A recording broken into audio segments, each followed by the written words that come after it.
जहां पर पति और पत्नी के संबंध बेकार हो जाते हैं, विवाद हो जाता है, अदालत में बात पहुंच जाती है, परिवार वालों पर दहेज का केस चालू हो जाता है, कहीं ना कहीं किसी ना किसी रूप में कार्रवाई चालू हो जाती है, पति पत्नी में वापिस प्रेम को बढ़ाया जाए। उस प्रेम को बढ़ाने के लिए शंकर भगवान का समझ लीजिए, शिवलिंग, कनेर के पुष्प की माला, काई के पुष्प की, कनेर का वो पीला जो फूल होता है, आप टीवी पर दर्शन कर रहे होंगे, कनेर के पुष्प की माला, जो ऊपर जलाधारी लगी है, जिस जलाधारी में से बूंद बूंद पानी गिरता है, ये शंकर भगवान की 5 बेटियों का स्थान है। कौन कौन सी बेटी, नाम ले, जया, विषहरा, शामली बारी, दौतली और 5वें नंबर की देव।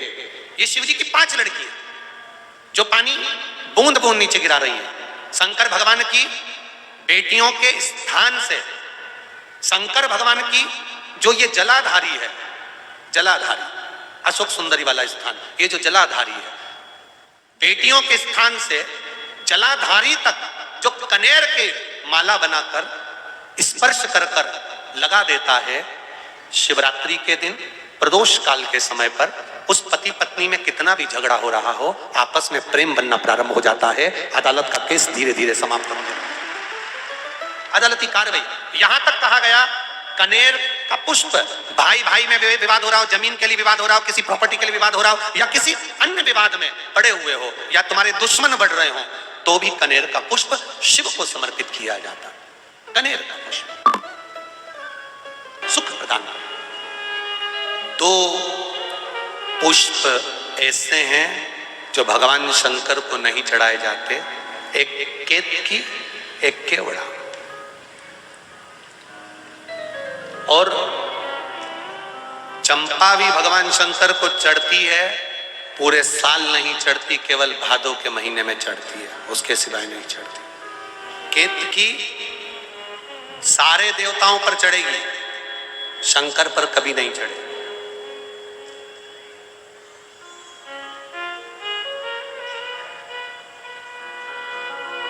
केवड़ा शिव जी पर क्यों नहीं चढ़ता, केवड़े का पुष्प शंकर तक क्यों नहीं पहुंचता? केवल एक कारण, चंपा साल भर भगवान देवादिदेव महादेव पर क्यों नहीं चढ़ता? केवल भादों का महीना, केवल एक भद्रपद, बाकी का समय नहीं। कारण क्या है? केवल निंदा में व्यस्त रहता था। केवड़ा और चंपा दोनों का एक ही काम था, दिन भर केतकी की निंदा में लगे रहते थे। आप सबसे एक निवेदन है, कोई गलती करे, कोई गलत काम करे, उसने करने वाले ने कर दिया, हम क्यों उसकी निंदा करें? हम पंच पुष्प में से दूसरे नंबर का पुष्प है। पहले नंबर का कौन सा था? कल कथा में वर्णन किया था, कौन सा? पारिजात, हार श्रृंगार जिसको बोलते हैं। दूसरे नंबर का है कनेर,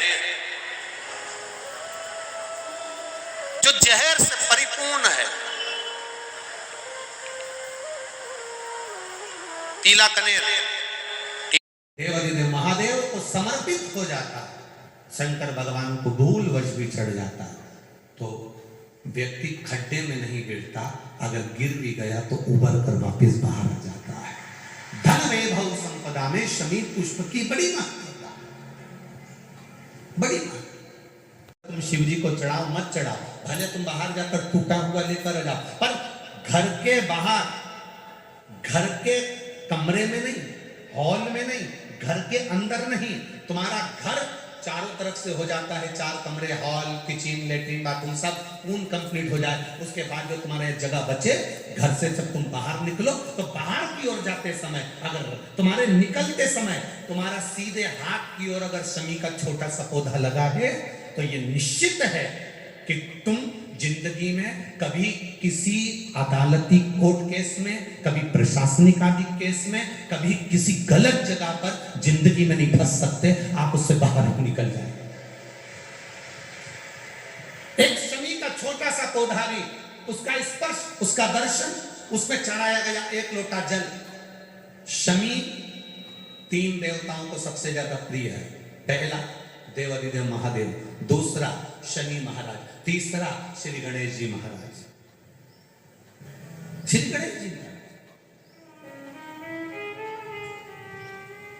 हर महादेव साथियों, गुरुदेव ने अपनी कथा में बताया कि अगर एक शमी पुष्प भी शिवलिंग पर अर्पण कर दिया जाता है तो दरिद्रता हमारे घर से कोसों दूर चली जाती है, गरीबी दूर हो जाती है, करोड़पति लखपति धनवान बनने से कोई नहीं रोक सकता है।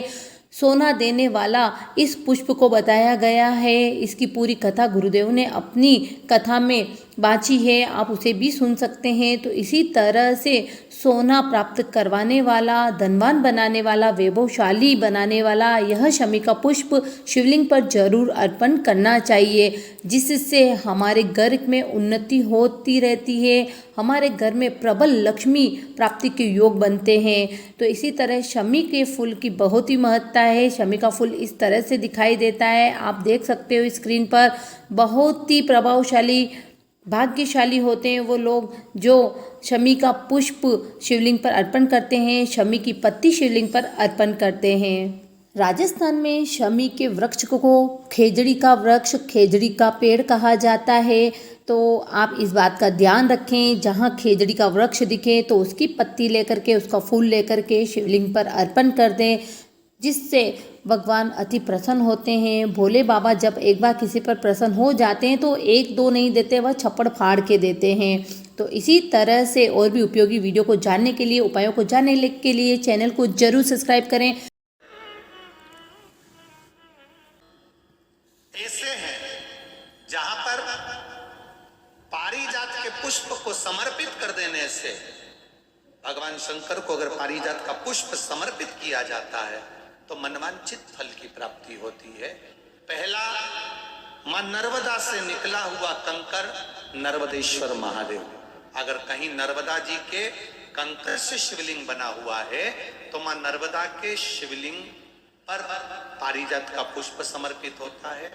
दूसरा, जो शिवालय एकांत में हो,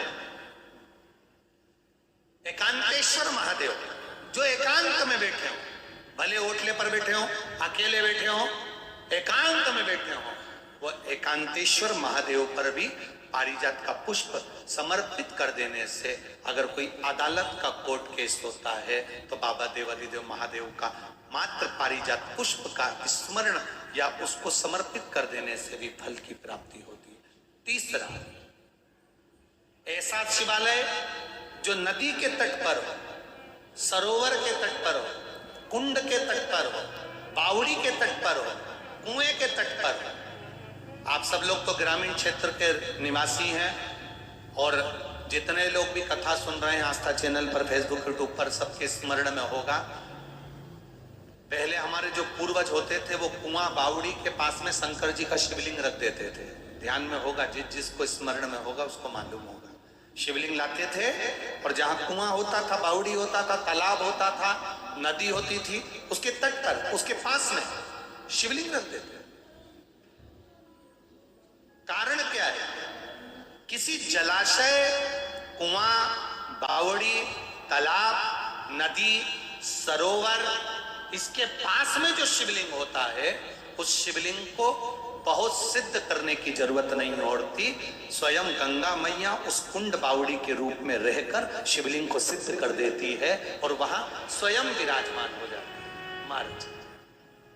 वहां पर भी यह हार श्रृंगार, पारिजात का पुष्प शिव को समर्पित किया जाता। 3 जगह ऐसी है जहां कभी मौका मिल जाए और तुम्हारे पास में पारिजात का फूल हो और कहीं तुम्हें मिल गया, तुमने आज्ञा ले ली, हम ये पुष्प ले लें क्या, और लेकर अगर आपने चढ़ाया है तो उसका फल जरूर मिलेगा।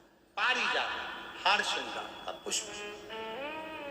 हर हर महादेव, श्री शिवाय नमस्तुभ्यम। साथियों, पंच पुष्प शिव महापुराण के अंतर्गत जिन पुष्पों का वर्णन किया गया है, तीनों ही पुष्पों को आपको इस वीडियो के माध्यम से बताया गया है। जो भी मनोकामना हमारी है, इन पुष्पों को अर्पित कर करके हम हमारी मनोकामना पूर्ण करवा सकते हैं। जी हाँ साथियों, आपको वीडियो जरूर पसंद आया होगा। पसंद आए तो लाइक जरूर करना, चैनल को सब्सक्राइब करना, वीडियो को ज़्यादा से ज़्यादा जरूर शेयर करना।